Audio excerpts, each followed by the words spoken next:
Buenas tardes. Para comenzar, vamos a continuar con esto que nos ha ido surgiendo durante todos estos días, que es la música.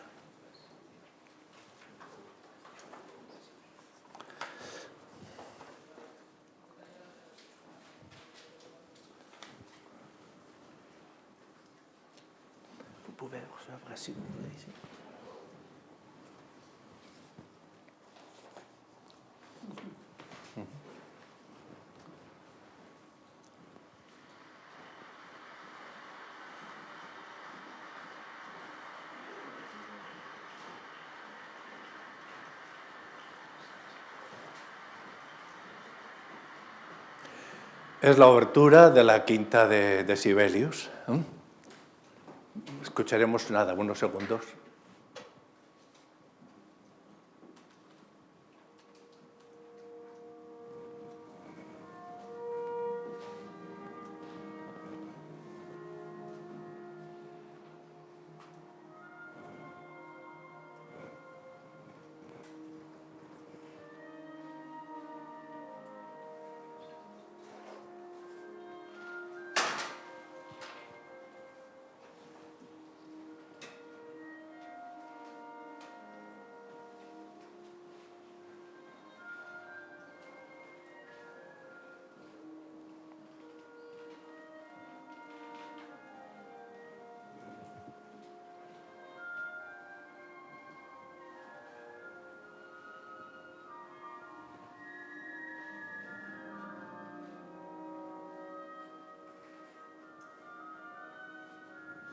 Bien, podríamos estar toda la tarde, pero si he elegido Sibelius y me costó decir, a ver, que normalmente tengo las ideas claras, pero esta vez me costó elegir estos segundos musicales que pudieran sintonizar con la sesión de hoy.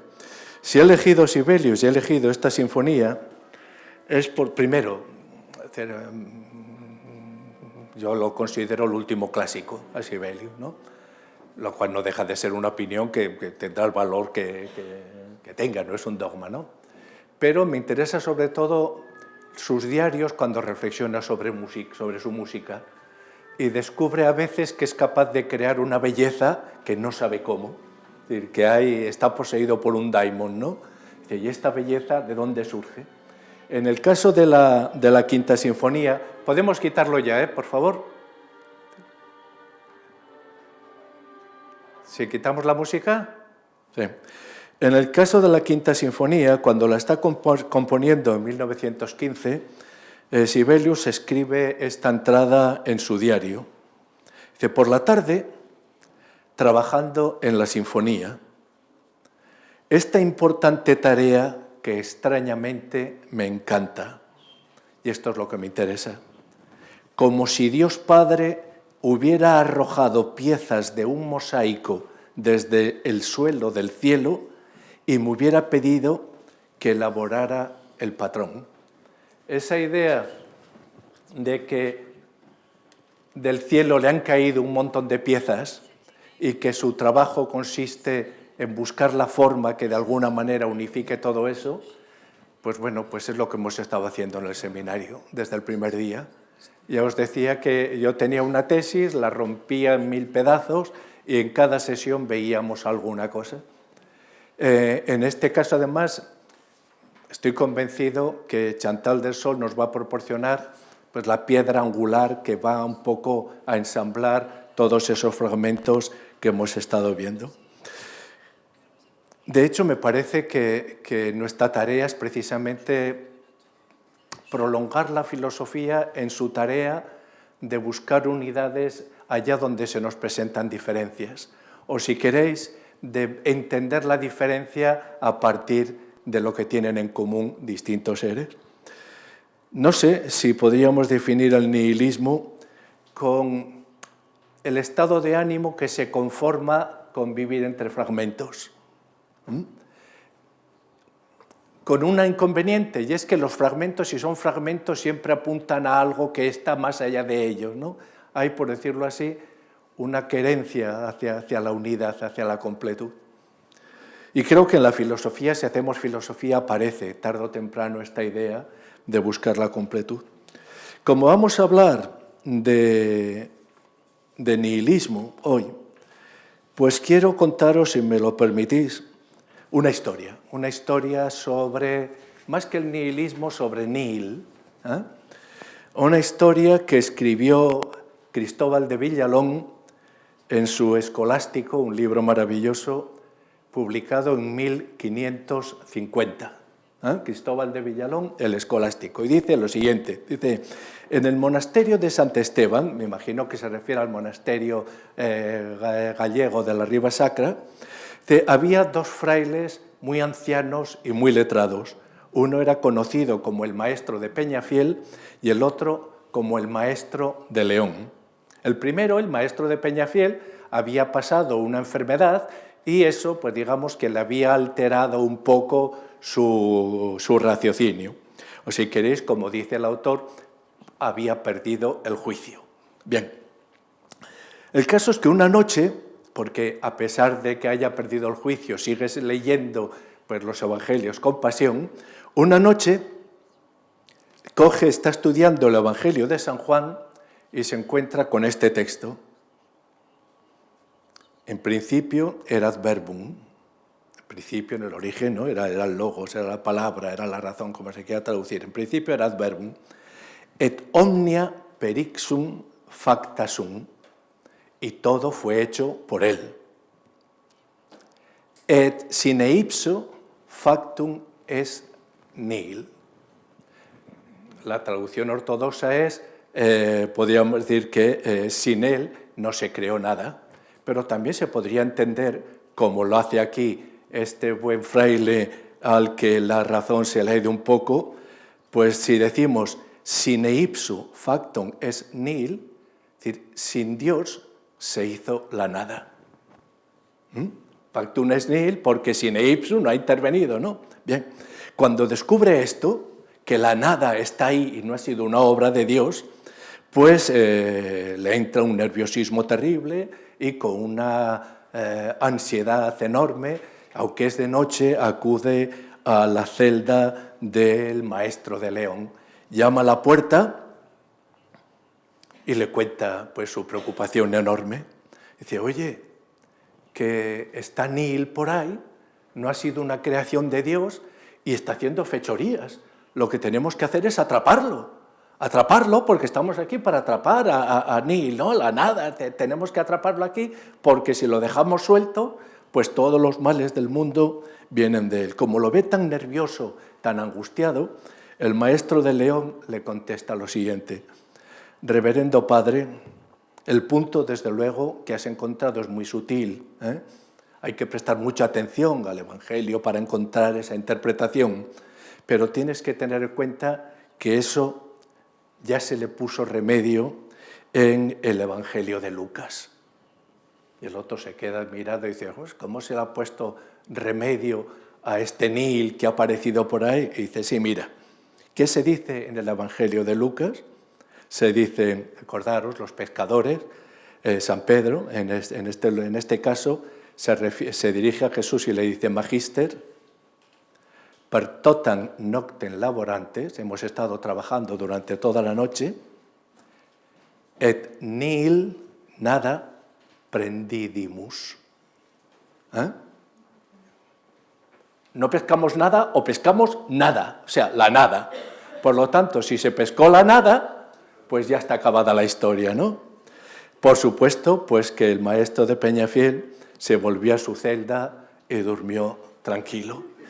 Y yo me quedo con esto, con la tranquilidad que te da el que las cosas, pues el que la nada esté controlada y no se mueva a su capricho por ahí. Ya vamos, simplemente es una anécdota, pero una anécdota que tiene su gracia y que tiene, yo creo, su miga, a la que se le puede sacar jugo. Bien, tenemos a Chantal del Sol, es francesa, es mujer, es católica, es filósofa, es historiadora de las ideas políticas, es novelista y es también un articulista valiente que sabe pues, que el precio que hay que pagar por la libertad es nadar de vez en cuando contracorriente, pero es que solo los peces muertos nadan siempre a favor de la corriente, ¿no? Dirige, entre las muchísimas cosas que hace, dirige un seminario en el Collège de Bernardins titulado Observatorio de la Modernidad. Fue fundadora del Instituto Hannah Arendt en 1993. Es profesora de la Universidad de Marne-la-Vallée y es miembro también de la Academia de Ciencias Políticas. Ha sido alumna de Julian Freud, lo cual, a mi modo de ver, necesariamente ha de marcar carácter. Y yo, no sé si estará ella de acuerdo, pero yo la veo como integrante de ese triángulo heterodoxo, si queréis, de ese tridente de la filosofía francesa en el que se encuentran, a mi modo de ver, junto a Chantal del Sol, pues Rémy Brague y Pierre Manant, que además creo que se ven y tienen un contacto periódico. No puedo además dejar de resaltar una gran admiración que comparto con ella, que es la que sentimos los dos por Jan Patočka.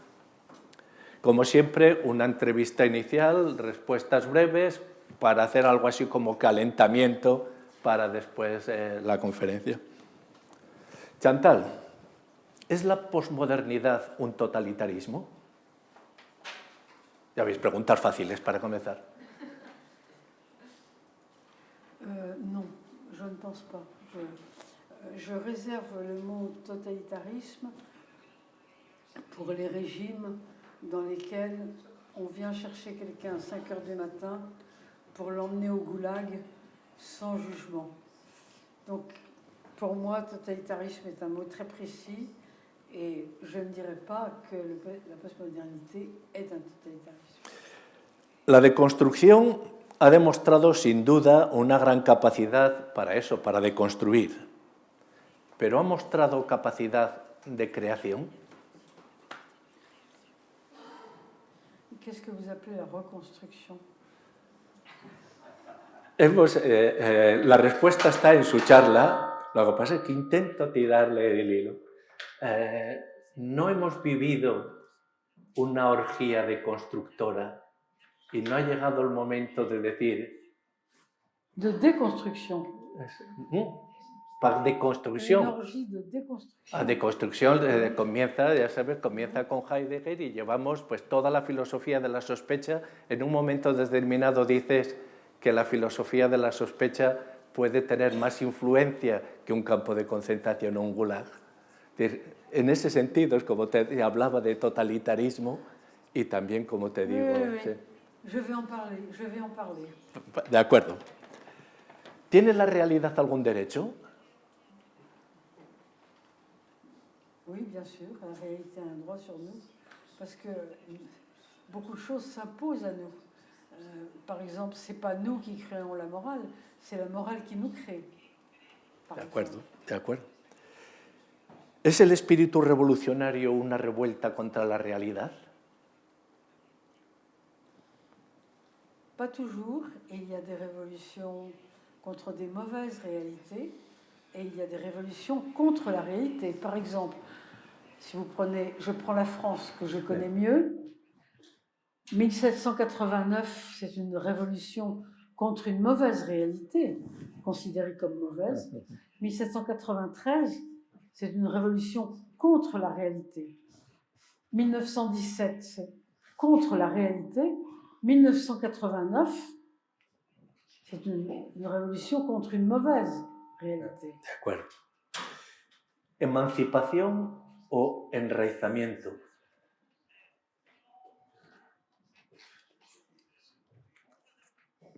Emancipación ou enraizamiento? Je ne vois pas l'opposition qu'on peut faire entre les deux. Que signifie redressement pour vous?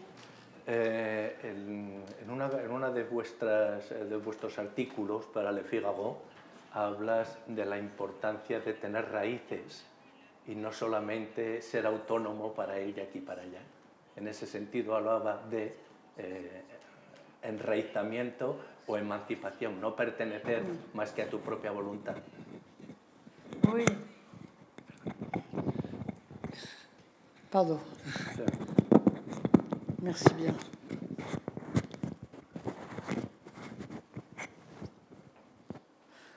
Je pense que l'être humain, que nous sommes tous, est un être contradictoire, parce qu'à la fois, il a besoin d'être enraciné dans le sol, dans l'histoire, dans la parenté, dans la patrie, et en même temps, il cherche toujours à se libérer de ce qui l'enchaîne. Donc, à la fois, il a besoin d'enracinement, à la fois, il a besoin d'émancipation. Mais il faut trouver un équilibre entre les deux. Entre el jardinero y el demiurgo también hay que buscar un equilibrio. Oui, bien sûr. Mais moi, je préfère le jardinier. Aquí vamos por el enraizamiento, era esta la idea. Me interesa mucho esa tesis que te he visto defender en distintos ámbitos, de que el término inclusión, que hoy es omnipresente en nuestros debates, entonces, el término inclusión ha usurpado el espacio que tradicionalmente estaba reservado para el concepto de bien. Me gustaría que explicases un poquito esto. Ça demanderait toute une conférence, mais je crois que c'est un concept qui manifeste l'influence que la Chine a sur nous, l'esprit asiatique a sur nous. C'est-à-dire, chez nous, depuis Aristote, c'est la logique du principe de contradiction. A est A, non-A est non-A. Ils sont contraires. Dans l'esprit asiatique, tout est mélangé. On cherche l'harmonie, mais il n'y a pas de principe de contradiction.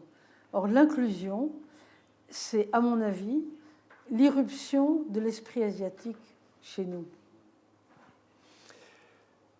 Mais uno de los temas que nos ha aparecido repetidas veces en este seminario es el de, para mí, sorprendente rehabilitación del divino marqués, del marqués de Sade, Marqués de Sade. ¿Cómo puede ser, Chantal, que un ser patibulario como es el Marqués de Sade se haya convertido en un referente para no pocos intelectuales franceses? A mí me resulta incomprensible. Le Marquis de Sade a été un modèle presque dans les années 80. Je veux dire, à l'époque, par exemple, où Daniel Cohn-Bendit et d'autres signaient une pétition pour la pédophilie, par exemple. Mais maintenant, c'est fini, ça. Sí, c'est fini. Personne ne va défendre le Marquis de Sade. Nous sommes au contraire dans une époque vertueuse, vertueuse, forum de l'amour, vous voyez. Donc tout ça c'est fini.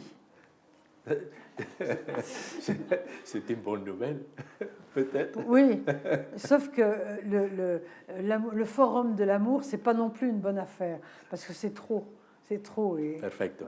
Ya, no la entretengo más. Lo interesante es que nos hable ella y después tendremos la posibilidad de hacer preguntas, que sirva esto simplemente como calentamiento. Adelante, Chantal del Sol, tienes la palabra.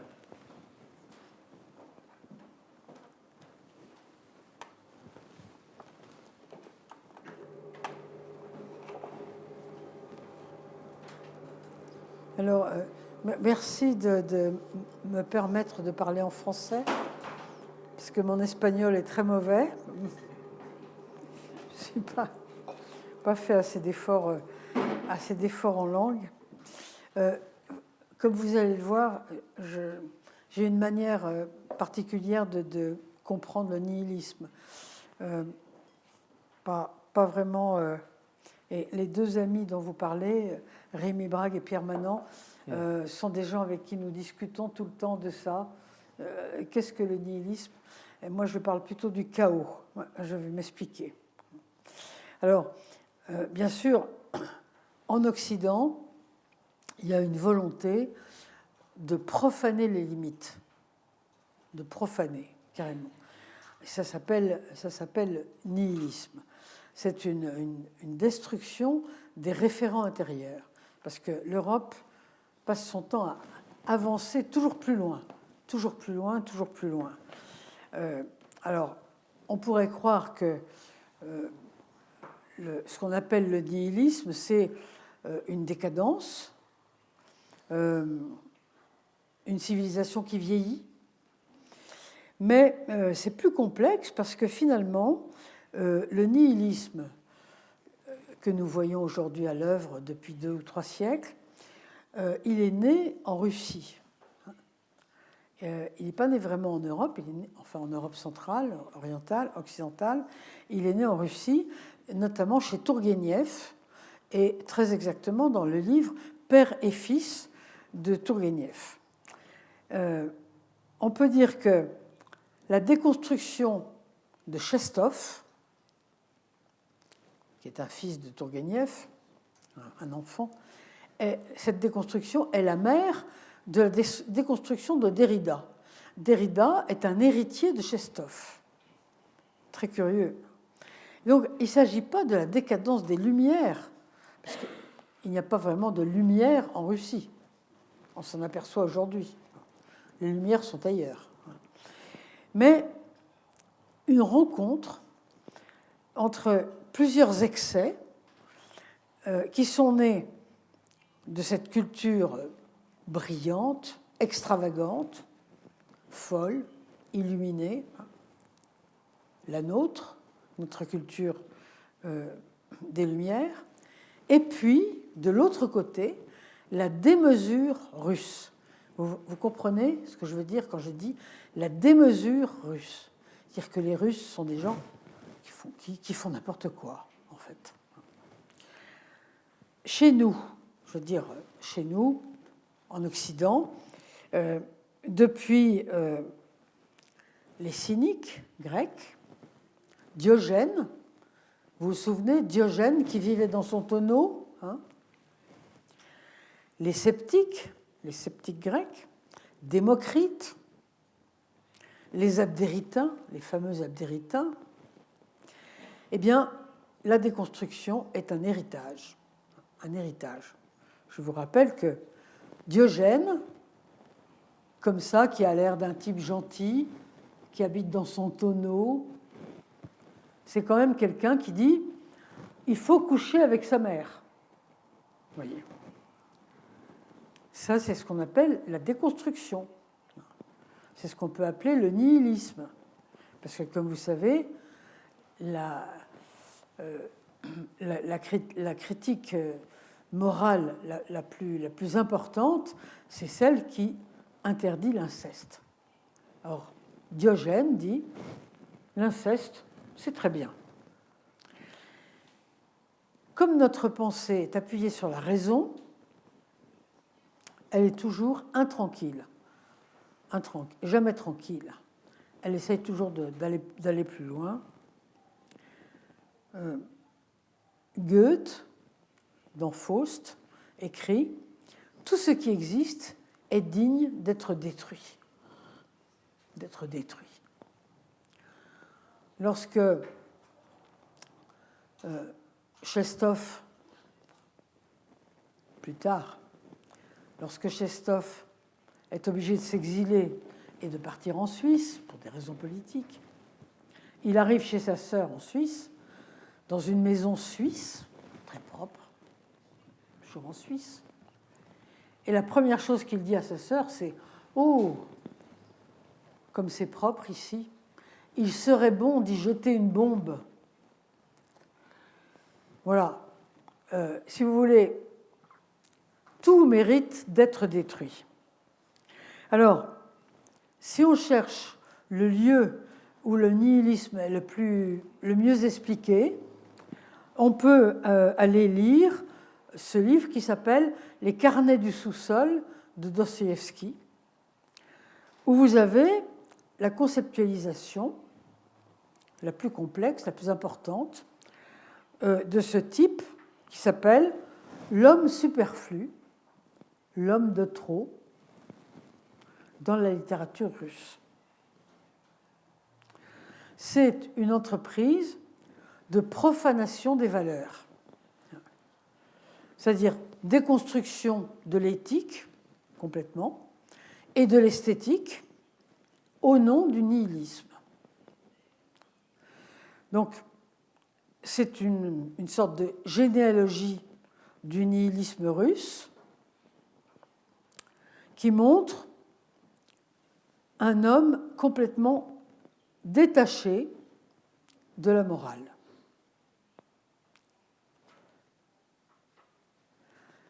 Dostoïevski écrit, je cite, « La cause du sous-sol, c'est la destruction de la foi dans les lois générales. » C'est-à-dire, il n'y a rien de sacré. Il n'y a rien de sacré.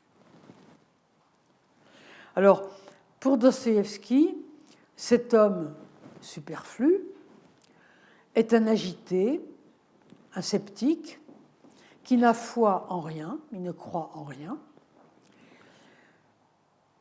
Il va n'importe où, chez les sauvages, il a une vie errante, et comme il s'ennuie, il se jette dans le socialisme.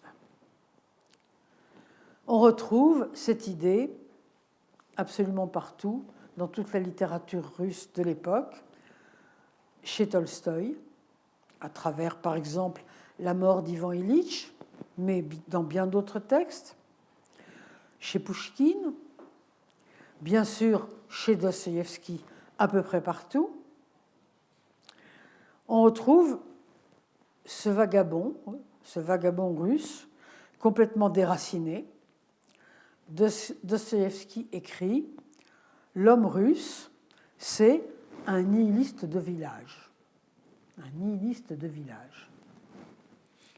Ce qui est extraordinaire. Vous connaissez des villages comme moi, chacun d'entre nous connaît des villages. C'est justement l'endroit, un village, où on ne rencontre pas de nihilistes. Vous voyez ce que je veux dire? Donc dire un nihiliste de village, c'est extraordinaire. Alors, qu'est-ce que c'est que cet instinct de négation qui habite le nihiliste? C'est un désir d'aller au-delà des limites, au bord du précipice, c'est-à-dire après les classifications morales. Et cet homme, donc ce nihiliste, se considère comme un orphelin, c'est-à-dire qu'il n'a ni père ni mère. Il est coupé de sa patrie et il est à la recherche, comme nous tous, les modernes, de ses causes premières, mais comme il ne les trouve pas, il ne trouve pas ses causes premières, eh bien, il chérit la négation. Il embrasse la négation, le rien. Alors, si on parle de nihilisme, ça signifie généralement que l'on répudie, on refuse les principes fondamentaux de la culture. Et je rappelle que l'on trouve des formes de ce nihilisme, du nihilisme en général, à l'origine des révolutions modernes. Comme vous savez sans doute, ça a été bien décrit par Nicolas Berdyaev, le nihiliste russe de la fin du XIXe siècle, c'est un courant très important, ce nihilisme russe, est à l'origine du communisme. Le communisme s'est ancré dans le nihilisme de la fin du XIXe siècle. Ceci a été très bien écrit dans le livre de Nicolas Berdyaev qui s'appelle « Les sources et le sens du communisme russe ». On trouve tout ça. De la même façon, autre biais, le nazisme de 1933-1945 est enraciné dans une forme de nihilisme qui est proprement allemand. il y a un nihilisme proprement allemand que l'on trouve au début du XXe siècle, qui a été décrit, alors là, par Léo Strauss, que vous connaissez. Dans les deux cas, on prend la culture traditionnelle, ancienne, et on la considère comme dépassée, obsolète. Il faut la remplacer par une autre. Alors, les nazis retournent au temps païen, avant le christianisme, et les communistes, comme vous savez, détruisent tout et essayent d'inventer une utopie. Mais, enfin, je vous rappelle que la révolution culturelle chinoise, qui est une révolution marxiste, en 1949, veut éliminer ce qu'elle appelle les 4 vieilleries, qui sont les idées, toutes les idées, la culture, toute la culture, la coutume, toute la coutume, les habitudes, toutes les habitudes. Je vous pose une question, qu'est-ce qui reste? Ça, je ne sais pas. Éliminer les 4 vieilleries.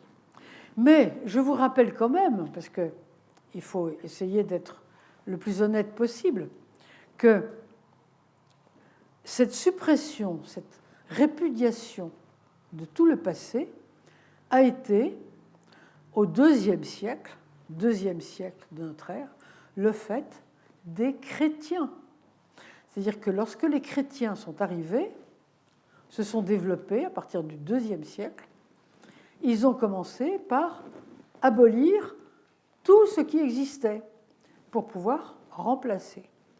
Je vous cite, parce que vous allez croire que j'invente ou que j'exagère, je vous cite une phrase de Tertullien, théologien chrétien du IIe siècle après Jésus-Christ. Je cite, « C'est contre tous ces préjugés que nous devons lutter. Contre les institutions, contre les ancêtres, contre l'autorité de la chose reçue, contre les lois des gouvernants, contre les raisonnements des sages, contre l'Antiquité, contre la coutume, contre la nécessité, contre les exemples, contre les prodiges, contre les miracles. » C'est Tertullien qui écrit ça, un chrétien qui dit « Il faut balayer toute la société païenne avec tout ce qu'elle a dans la tête, toutes ses habitudes, toutes ses coutumes. » Autrement dit, là, il y a, si vous voulez, une certaine forme de négation. On ne peut pas appeler nihiliste parce qu'ils veulent remplacer par autre chose. Néanmoins, c'est là que les choses commencent. On trouve cela en Occident, autrement dit, depuis les origines, chez les présocratiques, chez les chrétiens, etc. etc. Ça ne s'arrête pas. Vous savez, il y a un écrivain chinois très connu du XXe siècle qui s'appelle Yan Shuming. Moi, j'ai beaucoup d'admiration pour cet homme. Il a écrit un livre où il fait la comparaison entre les 3 grandes cultures du monde. Il dit qu'il y en a 3. La culture chinoise, la culture indienne et la culture occidentale, judéo-chrétienne, la nôtre. Il dit elles sont toutes les 3 caractérisées. La culture chinoise est une culture qui cherche l'équilibre, c'est sa définition, cherche l'équilibre. La culture indienne veut le néant, sa définition, veut le néant. Et la culture occidentale va de l'avant, avance toujours. Évidemment, à force d'avancer, on finit par détruire les barrières. C'est comme ça que nous pouvons arriver au nihilisme. Alors, qu'est-ce que c'est que le nihilisme d'aujourd'hui. On va aujourd'hui proclamer une forme de destruction.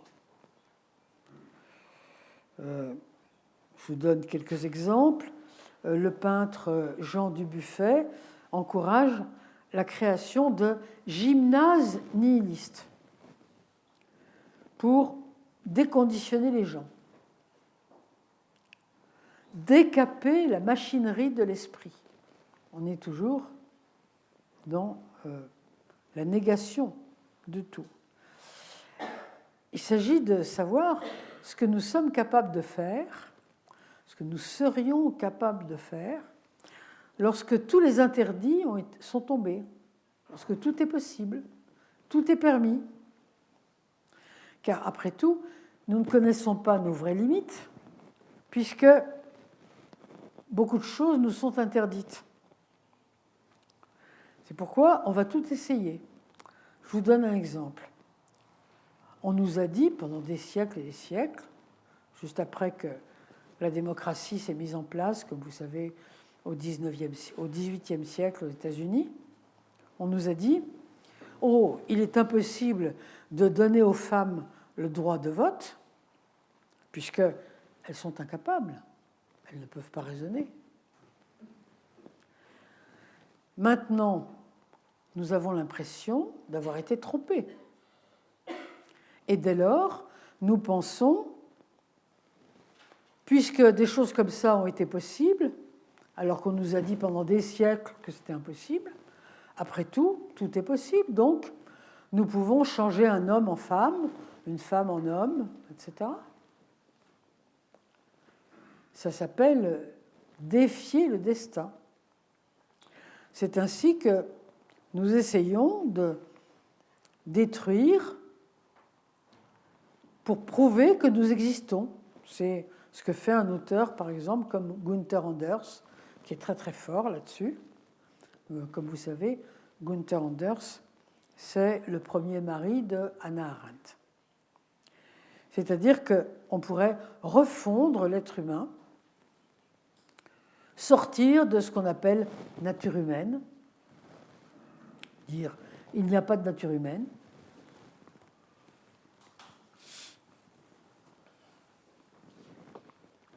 il n'y a pas de loi naturelle, par exemple. C'est ce que fait ce qu'on a appelé la philosophie française. Je ne sais pas pourquoi elle est spécialement française, mais... Alors, il faut dire aussi que cette forme de nihilisme est possible à cause des progrès extraordinaires de la technique, qui permettent de réaliser des utopies, des choses qui paraissaient utopiques. Ce ne sont plus les totalitarismes qui suscitent le nihilisme aujourd'hui, mais c'est l'utopie de l'émancipation individuelle, qui est appuyée sur une technocratie de plus en plus sophistiquée. Regardez ChatGPT, par exemple. Mais il s'agit toujours de subvertir le monde qui est derrière nous. Alors, je veux insister pour dire que nous sommes capables de produire du chaos, mais non pas de produire du vide. Ce que nous appelons le nihilisme, c'est plutôt du chaos que du vide. Vous avez parlé tout à l'heure du vide originaire. Dieu a créé à partir du vide, mais après, il est obligé d'organiser le chaos. Et évidemment, ce n'est pas pareil. Le chaos, ça n'est pas le rien. Le chaos, c'est l'être indifférencié. Alors, le nihilisme existe à plusieurs niveaux d'intensité et de profondeur. Et il faut établir des distinctions. Je dirais que le véritable nihilisme, c'est une subversion qui s'attaque aux fondements élémentaires de l'ordre humain.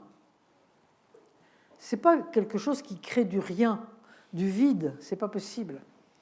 Mais c'est quelque chose qui s'attaque à l'ordre élémentaire. Alors, j'ai parlé tout à l'heure de Diogène, qui s'attaquait à l'inceste. Bien, je prends des exemples, non pas l'exemple d'auteurs catholiques, mais je prends des exemples de sociologues qui n'ont pas de religion. C'est plus sûr. Des gens comme Marcel Mauss ou Lévi-Strauss.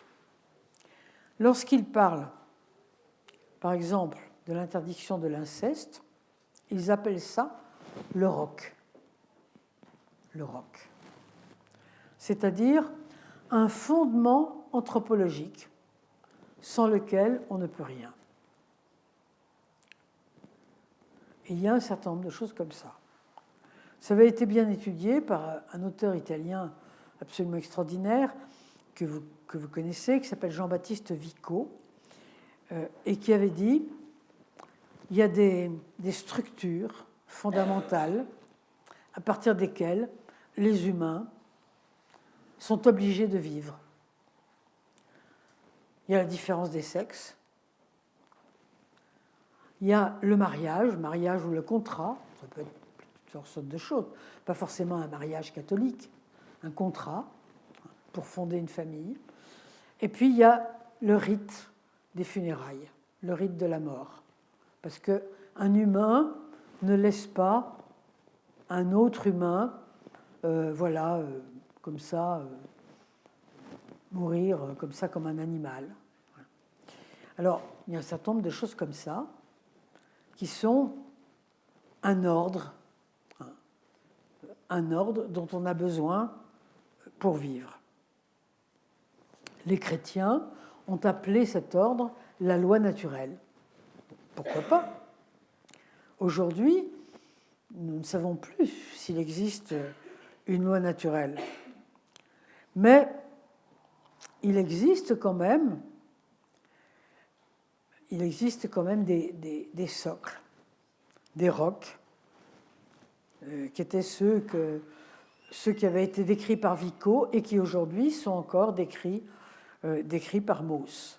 Vous savez, on a retrouvé un texte absolument extraordinaire qui a été écrit au IIe siècle dans le premier royaume chrétien. Le premier royaume chrétien, c'était pas du tout Saint-Louis, c'était pas du tout la France de Rémy, pas du tout. C'était le royaume d'Ogdohan, qui se trouve en Syrie actuelle, où tous les rois s'appelaient Abgar, une suite de rois qui s'appelaient tous Abgar, et le premier s'était converti au catholicisme. Il y a un auteur assez extraordinaire qui a raconté les coutumes des pays qui l'entouraient, et il raconte que les Perses de l'époque pratiquaient l'inceste couramment. Et comme quoi, le roc, si vous voulez, peut être écorné parfois. Ce sont des choses qui arrivent. Mais on s'aperçoit qu'il y a des inconvénients énormes lorsqu'on écorne le roc. Par exemple, aujourd'hui, je vous prends un exemple d'aujourd'hui, on a fait beaucoup d'histoires, il y a à peu près une trentaine d'années, à propos des sociétés sans père. Pourquoi? Parce qu'on voulait protéger les femmes célibataires. Donc on a expliqué, il y a un livre qui est sorti en France, qui s'appelle « Une société sans père ni mari, les Na de Chine ». Il y a une société en Chine, au bord du Tibet, ça s'appelle les Na, N-A, où il n'y a pas de mariage. Pas de mariage, il n'y a pas de père. Les femmes ont des enfants, elles ne savent pas qui sont les pères. En fait, en réalité, toutes les femmes sont des putains. Toutes les femmes sont des putains. Ça existe, hein? Et donc les enfants n'ont pas de père. Il n'y a pas de mot pour père. Il y a un mot pour oncle, il n'y a pas de mot pour père. Alors ils avaient écrit un livre pour dire, voyez, ces enfants sont très heureux. ils n'ont pas de père. Donc les femmes célibataires ici n'ont pas besoin de père, puisque eux n'en ont pas. Alors évidemment, les enfants sont sûrement très heureux, très aimés par leur mère et par leur oncle. Le problème, c'est que le père apporte quand même quelque chose. L'autorité, les limites, un certain nombre de choses. Donc on se rend compte que aller contre le roc, ce que Mauss appelle le roc, ça produit des inconvénients très graves. Autrement dit, nous sommes obligés, puisque nous n'avons plus de morale catholique, puisque les catholiques sont réduits à une toute petite partie, minoritaire, nous sommes obligés d'adopter une morale conséquentialiste, la morale des conséquences. Quand la conséquence est mauvaise, eh bien, le comportement est mauvais. Le comportement est peut-être nihiliste, mauvais. Je vous donne un autre exemple. Aujourd'hui, en France, c'est peut-être pareil ici, nous avons des militants LGBTQI++, qui passent dans les classes de CM1, CM2, les enfants ont 7 ans, et leur disent « Si tu es un garçon, c'est parce que tes parents ont dit que tu étais un garçon, mais peut-être que tu es une fille, en fait. Si tu as envie de devenir une fille, c'est très facile. Tu changes de nom, tu changes de vêtements, et dans quelques années, on te donnera un médicament, et tu deviendras une fille, et inversement. » Alors, aujourd'hui, on est en train de s'apercevoir que pour ces enfants, c'est dramatique. Ce sont des enfants qui deviennent fous. C'est très difficile parce que les LGBT qui passent dans les classes sont des idéologues. C'est-à-dire qu'ils sont persuadés que c'est vrai, alors qu'en réalité, c'est faux. Ce sont des enfants, ils ont une jupe, ils ont un prénom de fille, ou inversement, mais en fait, ils sont des garçons, ils restent des garçons. Ils ont une génétique de garçons. Vous voyez ce que je veux dire? Donc ça, on peut aller à l'encontre de ça à cause des conséquences seulement. On ne peut pas dire « Saint Thomas a dit que ce n'était pas bien ». Tout le monde dira « Partez, vous ne m'intéressez pas ». On ne peut pas dire ça. On ne peut pas dire « L'Église catholique dit que ce n'est pas bien ». Personne ne va nous écouter. On peut dire « La conséquence est mauvaise ». Sinon, ce n'est pas la peine de parler. Vous voyez ce que je veux dire? Alors, le nihilisme a pour conséquent, pour caractéristique, non pas de supprimer les réalités, mais de supprimer les significations des réalités. Je vous prends un exemple. Le mariage entre deux personnes du même sexe. En France, nous avons fait des manifestations absolument énormes contre ça. Ça n'a servi absolument à rien. C'est juste pour l'honneur.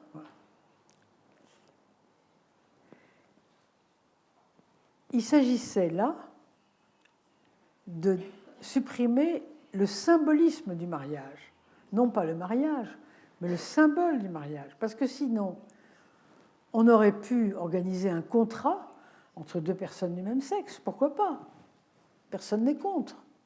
Ils ont envie d'être solidaires, d'acheter un appartement ensemble. Ils peuvent faire ce qu'ils veulent. Ils sont pas... Mais ils voulaient le mot mariage. Parce que justement, c'est un rapt de signification. J'appelle ça un rapt de signification. Alors, c'est pourquoi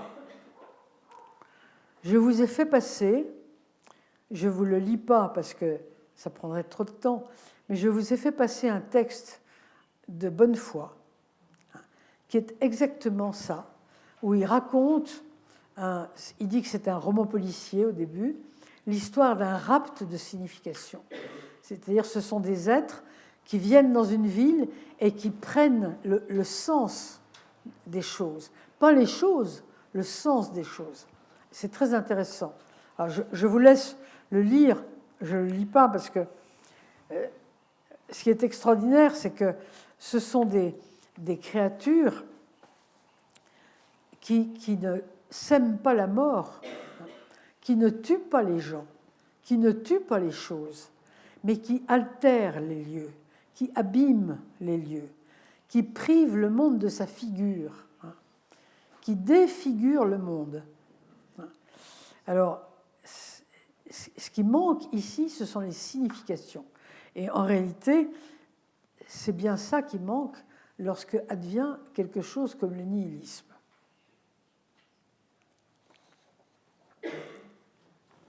Alors, je n'insiste pas là-dessus parce que je crois que vous avez mon texte et je pensais que c'était... Alors, je voudrais parler du totalitarisme parce que vous en avez parlé. La comparaison entre totalitarisme et postmoderne. Les totalitarismes, que ce soit le communisme ou le nazisme, il n'y a pas d'autre totalitarisme. Pour moi, il n'y a pas d'autre totalitarisme. Il visait, enfin, il y a Mao bien sûr, mais c'est encore du communisme. Et les totalitarismes visaient à supprimer le sens de la vie. Parce qu'ils prétendaient que l'humanité n'aurait plus besoin du sens de la vie. Parce que le sens de la vie, c'est une direction. On montre quelque chose, on cherche quelque chose. C'est ça le sens. Et le communisme disait, vous serez tellement heureux que vous n'aurez plus besoin de montrer autre chose. Vous serez suffisant, vous serez plein. Les hommes de l'avenir, les humains, j'entends, sont parfaitement libres, parfaitement prospères, parfaitement heureux. Donc délivrés de ce manque, cette insuffisance qui les pousse à espérer, à souffrir, à chercher un sens à la vie. Alors évidemment, comme on le sait, c'est une tentative qui a échoué et même qui a apporté des sociétés inhumaines. Pendant ce temps, la société moderne occidentale, la nôtre, a produit une autre forme de nihilisme. C'est-à-dire qu'elle a détruit les choses, elle a détruit le sens, non pas par la terreur, non pas par les goulags, non pas par Auschwitz, mais par la dérision et par l'ironie.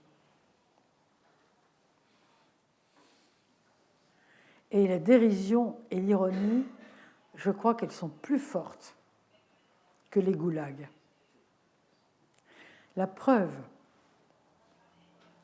c'est que, prenez la société communiste russe, 70 ans de communisme, où les églises étaient transformées en musées.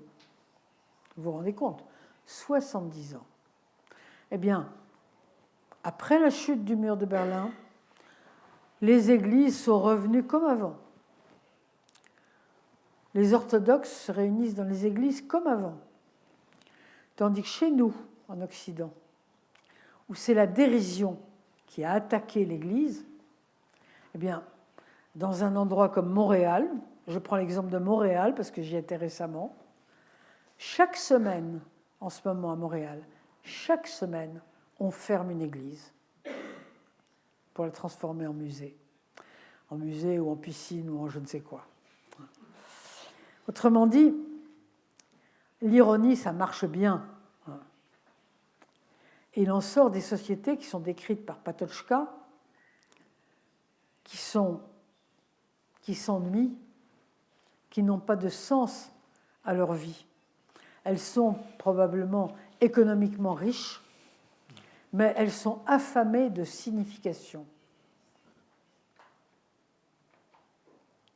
C'est en fait ce qui nous arrive. On voit chacune des deux tentatives, le totalitarisme communiste ou nazi et le postmoderne, s'effondrer par la perversion du sens.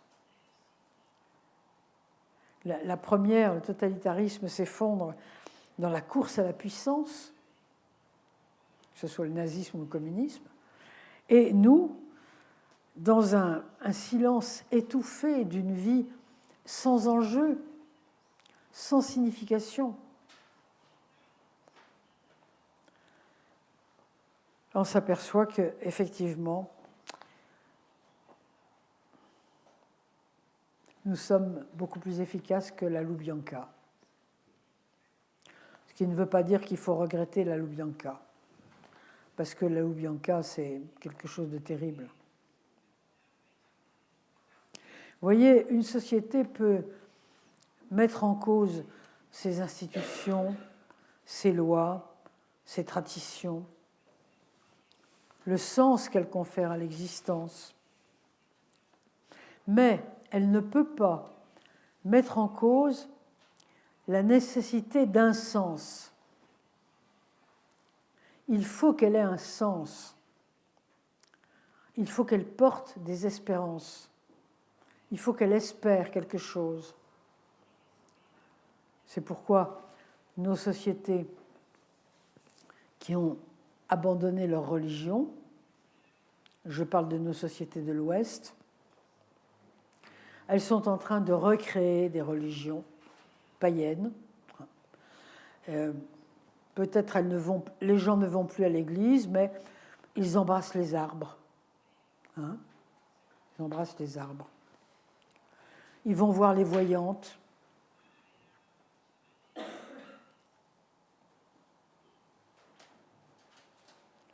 Alors, ce que je voudrais dire pour finir, c'est que le nihilisme est une chose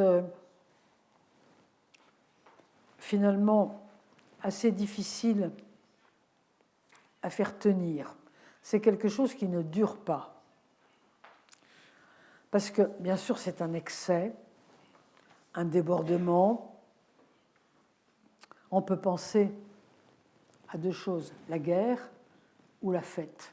Vous savez, en sociologie, on étudie en même temps le même chapitre, la guerre et la fête. Parce que en fait, c'est pareil.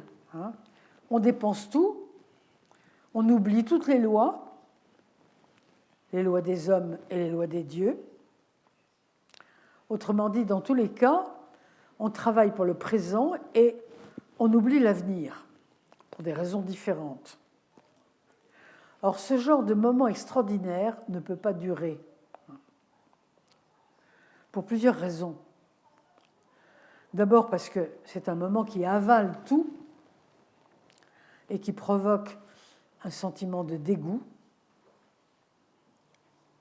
Lisez par exemple, vous connaissez l'écrivain italien Curzio Malaparte. Vous voyez qu'il y a là un dégoût de la guerre radical, dans sa cruauté incroyable. Il y a des choses incroyables chez Malaparte. Ce n'est pas humain de vivre l'orgie trop longtemps. Vous parlez de l'orgie dans votre séminaire. L'orgie, c'est un défouloir, mais ça ne peut pas durer. Et ensuite, parce que le temps futur se rebelle, le temps futur existe, on ne peut pas dévorer ainsi les ressources du futur, ce n'est pas possible. Dans le nihilisme, la vie est un jeu. Elle n'a pas de justification, elle trouve son plaisir dans l'excès, dans l'incertitude. Or, le nihilisme, je pense, est quelque chose qui doit être surmonté. Parce que la réalité est pesante, vous l'avez dit tout à l'heure. Elle se rappelle à nous. La réalité, c'est le poids de l'avenir. Le nôtre est celui du monde. Rappelez-vous, la révolte de Camus veut le sens de la vie. On ne peut pas, autrement dit, on ne peut pas vivre toujours comme un homme de trop, un homme superflu. Ça ne marche pas. L'écrivain italien Vattimo écrivait qu'une fois libéré de la métaphysique, nous devons faire le pari du nihilisme actif, c'est-à-dire de vivre sans aucun fondement, autrement dit en l'air, sans ma chaise, assise sur le vide. Vous voyez ? Il dit « Le monde vrai devient une fable, un conte. Ma vie est un conte. » Vous voyez ? Ça marche pour un poète. Par exemple, Karen Blixen dit que la vie est un conte. Ça se comprend. C'est une romancière. Mais quand Vatimo dit ça, ce n'est pas la réalité. Alors, ce qu'il fait, c'est qu'il revient au monde des mythes et en même temps, il instaure une morale, parce qu'on ne peut pas vivre sans morale. On ne peut pas vivre dans le nihilisme. Je vous ai parlé tout à l'heure de Cohn-Bendit qui disait « Il faut la pédophilie, c'est formidable ». Ça ne peut pas marcher longtemps. On ne peut pas marcher longtemps dans le monde de l'orgie. D'ailleurs, Cohn-Bendit, quand on lui en parle, il dit « J'avais tort, j'étais trop jeune, mea culpa ». Il le dit. Hein. On peut dire que le nihilisme, c'est la fatigue de la révolte sans issue, sans sortie. Le grand écrivain centre-européen Jan Kott écrivait que le nihilisme, c'est la tragédie sous un ciel vide. C'est-à-dire s'apercevoir que le monde est tragique, et oui, c'est la guerre en Ukraine, mais le ciel est vide pour nous expliquer pourquoi, pour donner un sens à cette tragédie. Alors qu'allons-nous faire ? Vous voyez bien que ça ne peut pas fonctionner, ça ne peut pas durer.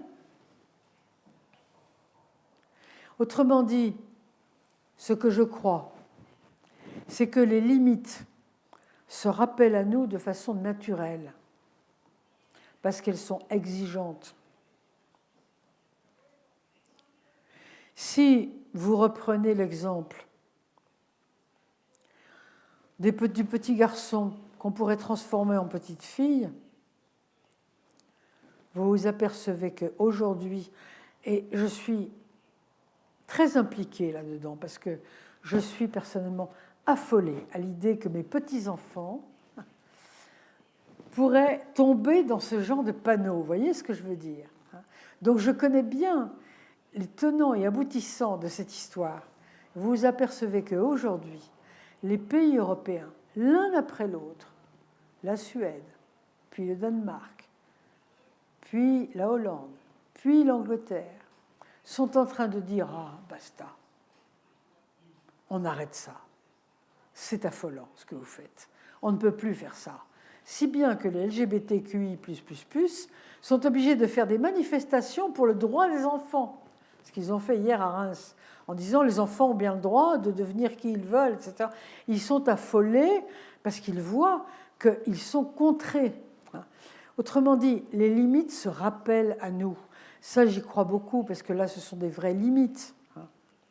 D'une manière générale, vous avez parlé de ça tout à l'heure, aucune société humaine ne peut vivre sans morale. Aucune. Vous allez voir, par exemple, le petit groupe de disciples de Sade, d'accord ? Par exemple, vous allez voir le groupe de Byron, vous savez, après la saison révolutionnaire. Un groupe de jeunes nihilistes qui faisaient absolument n'importe quoi. Ils avaient de l'argent, c'est pratique. Une petite élite qui n'a aucun principe et qui croit qu'il est le phare de l'univers. Bon. Nous avons une psychanalyste qui s'appelle Monette Vaquin, très sympathique, qui a écrit à leur sujet une histoire, qui a écrit leur vie, la vie de Byron et ses amis. Le livre s'appelle Frankenstein, parce que c'est là, dans ce cénacle, qu'est née l'histoire de Frankenstein. C'est un conte. Frankenstein est un conte. Pour vivre, les humains ont besoin de poser des limites, de les nommer. Ainsi, lorsque la morale issue du christianisme s'effondre, j'estime à peu près il y a 50 ans, après mai 68, se dessine une morale nouvelle, issus des besoins fondamentaux, qu'on ne va plus appeler la loi naturelle, peut-être pas, parce qu'on n'est pas thomiste, mais des besoins fondamentaux qui sont quand même des structures d'ordre, et issus des impossibilités pratiques. Un enfant de 8 ans qui est garçon ne peut pas devenir une fille. On peut lui fabriquer un nouveau zizi, on peut lui enlever le sien, on peut lui enlever ses seins, on peut lui en rajouter, mais il sera toujours ce qu'il est. Impossibilité pratique. On va donc reprendre l'ancienne morale catholique, parce qu'on ne peut pas inventer tout. On est obligé de reprendre des choses qui existent. On ne peut pas faire du ex nihilo. On n'est pas Dieu, nous. Et on va les transformer. Alors on retrouve les morales les plus anciennes, les plus profondes, celles de la règle d'or. On les bricole. Les morales où on retrouve à la fois Confucius, Jésus. Vous avez parlé tout à l'heure de l'inclusion, c'est ça, on va mélanger l'Asie, l'Europe. Donc ne nous imaginons pas que ce piège qui consiste à croire que... ne nous imaginons pas que le moment d'orgie, de dépassement de toutes les limites, est un nihilisme qui s'installe et qui dure. Non. Il est suivi très vite par un retour, non pas un retour à la transcendance, nous n'en sommes pas là, elle est perdue pour l'instant, mais à des limites qui sont propres aux sagesses, au panthéisme, au paganisme ancien. Ce sont des croyances originaires, frustes, mais qui naissent partout. Par exemple, ne fais pas à autrui ce que tu ne voudrais pas qu'on te fasse. Chose qu'on trouve partout. Respecte les faibles. Partout on le trouve. Honore l'avenir qui se trouve entre tes mains. Ce sont des limites qui sont respectées par toutes les cultures du monde. Nous avons perdu notre religion spécifique, le christianisme. Enfin, perdu, pas entièrement, mais il n'est plus dominant. Il ne règne plus. Mais nous ne sommes pas dans le grand nihil, pas du tout. Nous revenons à des morales antiques. Et la période d'orgie, qui a duré un certain temps, n'a pas suscité un relativisme durable. Il y a des limites qui ont été abolies, beaucoup. On le voit actuellement en France avec les lois sur l'euthanasie, sur lesquelles nous sommes en train d'écrire, parce que c'est vraiment très grave ce qui se passe. Mais ces limites sont remplacées par d'autres. Par exemple, la pédophilie, jusqu'à présent, n'était pas criminalisée, excusez-moi. C'était considéré comme un truc pas très grave, pour faire plaisir à des élites, vous voyez, hein, à des gens qui dominaient. Après tout, les enfants, ils ne s'en rendent pas compte, des choses comme ça. Maintenant, la pédophilie est criminalisée. C'est une nouvelle limite. Bravo, bravo. Hein. Ou bien encore, autre exemple, parce qu'il n'y a pas un seul exemple, il y en a plusieurs. On considère maintenant, excusez-moi, moi je trouve que c'est bien, que pour les hommes, alors là je parle des hommes masculins, les femmes ne sont pas des proies. Ah, c'est quand même bien. C'est quand même bien. C'est une nouvelle limite qui me paraît être intéressante. Alors, je vais terminer. Le mouvement de suppression totale des limites, c'est-à-dire que vous appelez orgie, et qui a existé effectivement, a transformé les esprits et a laissé des traces durables. On a cru, à un moment donné, on a cru que tout était possible. On a cru qu'il n'y avait pas d'anthropologie, pas de conditions humaines, qu'on pouvait tout faire. Et la réapparition de limites naturelles qui sont liées à une réalité dont vous avez parlé, que nous ne contrôlons pas et qui s'impose à nous, ceci nous plonge dans la stupeur et dans le désarroi. Nous avions cru que nous avancions, sans nous arrêter, vers l'abolition totale des limites, par exemple. On ne mourra plus. On ne mourra plus. C'était faux. Dès lors, le temps fléché, le temps qui monte comme ça, typique du judéo-christianisme, hein, typique, eh bien, qui s'avançait, toujours triomphant, apparaît menacé de retour en arrière. C'est-à-dire que le temps fléché qui faisait ça peut se mettre à faire ça, comme tous les temps du monde, le temps chinois, le temps indien, peut se remettre comme ça à devenir circulaire. C'est ce qui se passe dans l'écologie, où vous voyez l'apocalypse qui n'est pas loin. Apparaît l'idée d'extinction du monde, l'idée de dénatalité. Vous avez quand même 30% des femmes en âge de procréer en France qui ne veulent pas d'enfants, c'est quand même assez étonnant. Hein. Et le temps, au lieu de s'envoler vers les cimes, revient en arrière. Quand on est habitué à avancer tout le temps, ça fait un drôle d'effet quand même.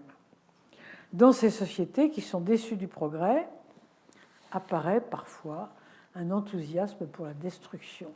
Et le premier à le dire, c'était Gunther Anders, qui est un auteur très important.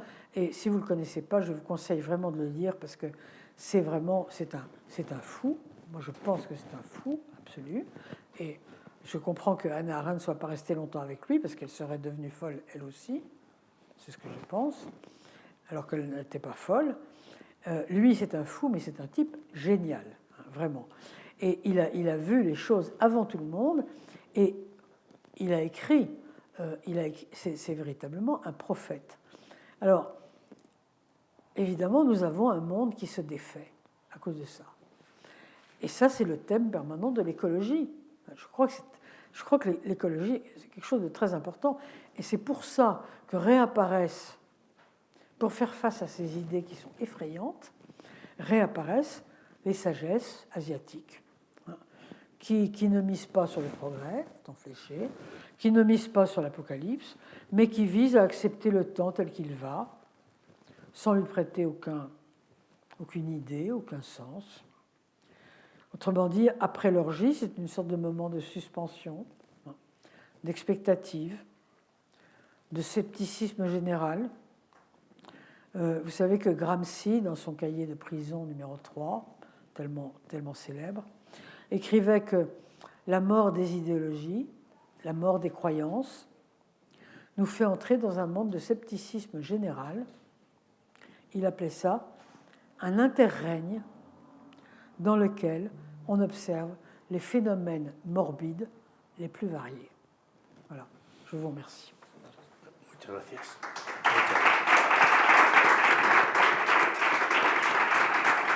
Vamos directamente con las preguntas, que como siempre nos queda menos tiempo del que nos gustaría, pero vamos a aprovecharlo.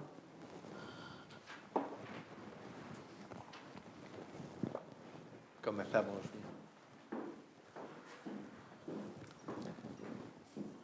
Merci à la traductrice.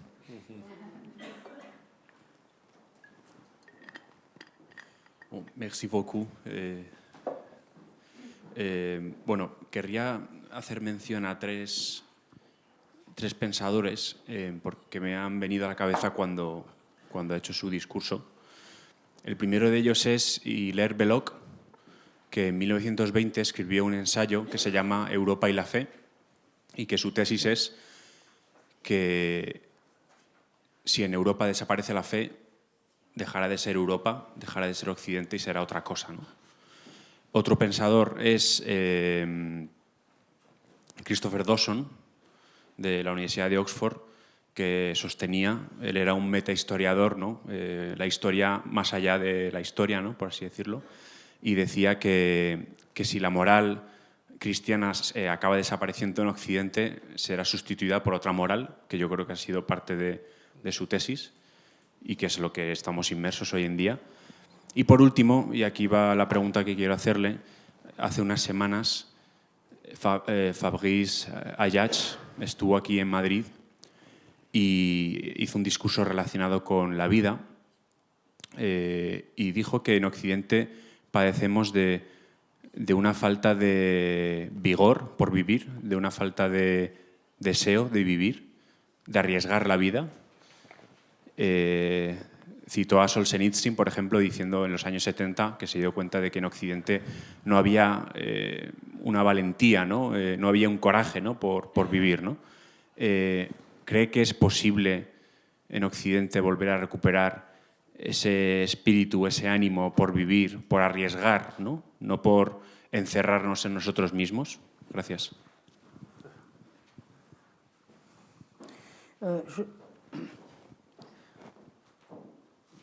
Je crois que nous ne pouvons pas dire aujourd'hui ce dont nous sommes capables, parce qu'il y a 70 ans que nous vivons dans la paix, le confort et la liberté. C'est comme un individu qui est jeune, qui est toujours en bonne santé. Il ne sait pas comment il sera le jour où il sera très malade, malade à la mort. Il ne sait pas. Il sera peut-être très courageux. Et nous, lorsque nous serons dans une situation tragique, nous serons peut-être très courageux, capables de nous défendre, capables de nous aimer nous-mêmes, ce qui n'est pas notre cas aujourd'hui. Et j'espère que nous serons capables à ce moment-là. Mais pour l'instant, ça ne nous est pas arrivé. J'étais l'autre jour à Vilnius, où j'ai vu mes amis lituaniens qui remplissaient les sacs de sable, parce qu'ils sont persuadés que la Russie va étendre sa patte et les attraper comme ça. Et quand moi je leur dis « mais vous appartenez à l'OTAN », ils me répondent, ils se mettent à rire, et ils me répondent « vous allez mourir pour Vilnius ?» Alors, peut-être nous serons capables d'aller mourir pour Vilnius. On ne sait pas pour l'instant. De même qu'on ne sait pas ce qu'on fera quand on sera vieux et malade. C'est pareil. J'espère. Adelante. Tenemos dos aquí. Merci beaucoup, Chantal. Pido perdón por no ser capaz de preguntarle en francés, pero mi francés se quedó en la época del colegio.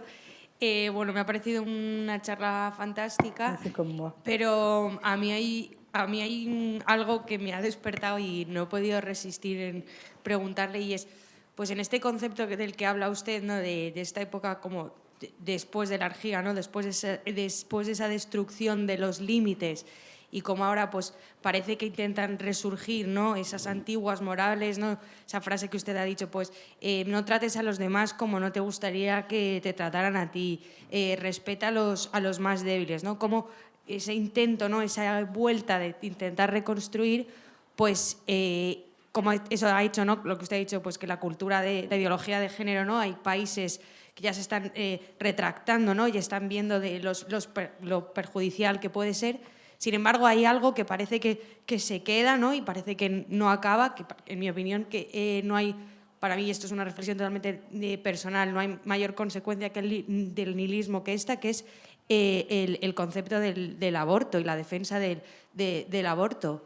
Creo que no, pues es lo que le digo, no hay mayor consecuencia de esa nada que defender el aborto, y a día de hoy parece que es lo más moderno, lo más feminista, lo más defensor de la mujer, estar a favor del aborto y de no defender la vida del ser más débil y el más vulnerable. Me gustaría conocer su opinión al respecto. A mí me gustaría añadir algo a esta, si me permites, añadir algo a tu pregunta, porque es una de las cosas que más me llama la atención de nuestro presente. Por una parte, pues desde Bentham decimos que lo importante no es saber si los animales son racionales, sino si pueden sufrir, ¿no? Este es el argumento. Pueden sufrir. Si pueden sufrir, debemos evitar su sufrimiento. Y se ha convertido, se ha generalizado esta idea, ¿no? De que lo importante, Derrida tiene sus bastantes escritos sobre esto, lo importante no es si pueden pensar, sino si pueden sufrir. ¿Por qué generalizamos esto con los animales y no lo aplicamos al feto? ¿Por qué no nos preguntamos si puede sufrir un feto? No tengo la respuesta, pero me parece clamorosa esa contradicción.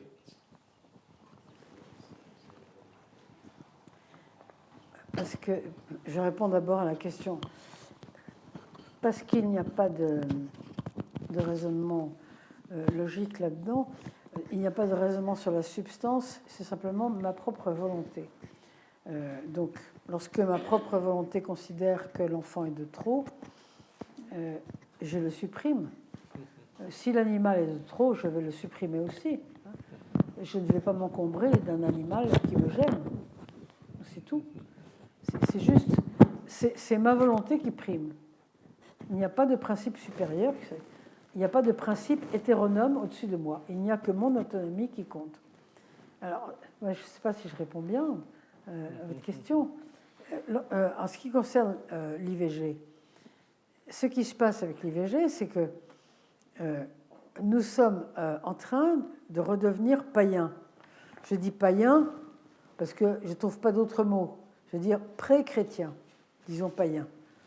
C'est-à-dire des gens qui croient qu'il y a plein de dieux et voilà, des gens qui pratiquent l'infanticide. Parce qu'en fait, disons que l'IVG n'est pas un infanticide parce qu'on ne sait pas si l'embryon est un enfant. Moi, je pense que c'est un enfant, mais il y a des gens qui pensent que ce n'est pas un enfant. Mais l'IMG, c'est-à-dire l'interdiction médicale de grossesse en France, qui peut se pratiquer 3 jours avant la naissance, c'est en effet un infanticide. On ne peut pas dire le contraire. Hein, on est d'accord. Alors, pourquoi fait-on ça? Parce qu'on est redevenu des païens qui pratiquent l'infanticide. C'est tout. Vous savez, il ne faut pas croire que nous sommes les seuls, nous chrétiens, à dire le principe « tu ne tueras pas ». Toutes les cultures disent « tu ne tueras pas », mais les exceptions sont différentes selon les lieux. Alors, dans les pays païens, on dit « tu ne tueras pas », mais on pratique l'infanticide. Dans les pays chrétiens, on dit « tu ne tueras pas », on ne pratique pas l'infanticide, mais on brûle les sorcières, on brûle les hérétiques. C'est-à-dire qu'il y a toujours des exceptions qui sont différentes chaque fois. Donc, l'IVG, bon, moi, je suis d'accord avec vous, je ne trouve pas que ça soit bien, mais c'est simplement le résultat d'un changement de société, des sociétés qui sont devenues païennes, c'est tout. Alors, vous ne pouvez rien faire. Vous, tout ce que vous pouvez, c'est vous ne pas avorter, parce que ce n'est pas dans vos idées, mais vous ne pouvez pas faire en sorte que les autres n'avortent pas. Ils n'ont plus votre croyance. Vous ne pouvez pas leur imposer votre croyance à vous. C'est tout. Tenías, ¿verdad? Ah, vale. Sí, una Sí. ya os paso. Muchísimas gracias a ambos, a Chantal y a Gregorio. Gregorio, has comenzado citando el Evangelio de Juan, Sí. aquello de Nargé en Jologos. Se entiende que puede ser una paráfrasis de en el principio creó Dios, que es como empieza el Génesis, pero también puede haber una alusión implícita a la metafísica de Aristóteles, cuando también habla en el principio de Dios como el principio.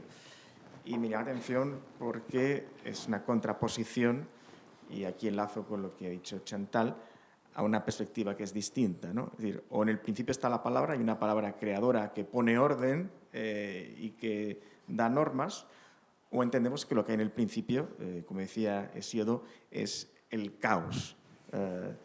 Por tanto, la apuesta por el caos es la negación de la razón, del logos. Je ne comprends pas la question. Quelle est la question? C'est pour vous, là, c'est pour vous. A mi modo de ver, es que el Dios cristiano es tan raro, no sé si estaréis de acuerdo, que es un ser muy complicado. Y ahí viene la complicación suprema, y es que estamos hechos a imagen y semejanza de ese ser complicado que no se deja atrapar. Pero yo diría que la gran diferencia del logos cristiano con respecto al logos griego es que el logos cristiano se deja tratar de tú, mientras que el logos griego no se deja tratar de tú. Me parece que eso es lo esencial. Con respecto al caos, yo estoy con ella, es decir, que a la hora de la verdad nos ha aparecido varias veces aquí la idea de que el principio represor no puede ser reprimido. Y el caos significaría la desaparición de cualquier principio represor, ¿no? Es decir, el aoristo, lo indefinido, que es el gran miedo de la filosofía griega. No sé si te he contestado, pero vamos muy justos de tiempo. Sí, adelante. Sí. Bueno, muchas gracias. Perdón porque es una pregunta, pero tengo que hacer la reflexión. El Papa Francisco ha dicho alguna vez, ¿no?, que los hombres siempre van a tender a adorar algo, ¿no? Y la cuestión es qué van a adorar, ¿no? Y bueno, hoy, como decía Gregorio, pues hay gente que adora el dinero, ¿no? Marx, Nietzsche, el poder o la nada, Freud con el sexo, ¿no? Toda la filosofía de la sospecha, ¿no?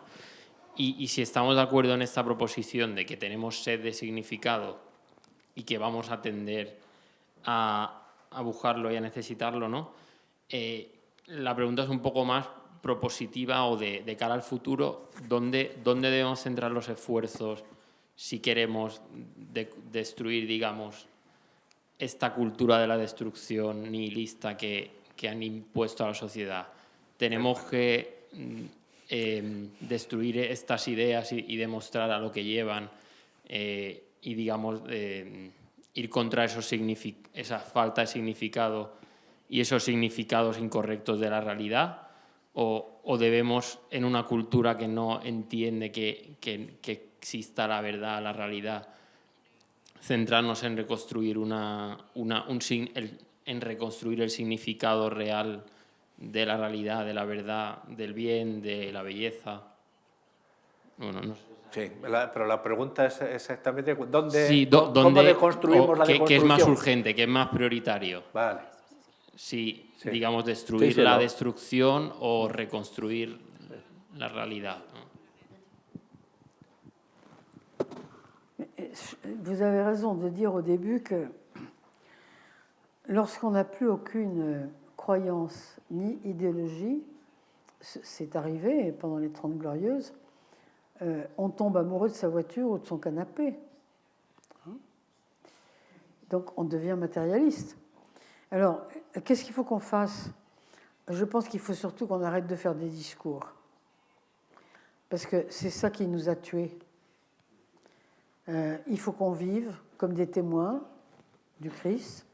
Si on est catholique, on vit comme des témoins du Christ, comme on peut, parce qu'on n'est pas parfait. Hein. Et puis, les autres vont nous regarder et ils auront peut-être envie de... Ça leur fera peut-être envie de voir des gens qui ne sont pas tombés amoureux de leur canapé. C'est tout.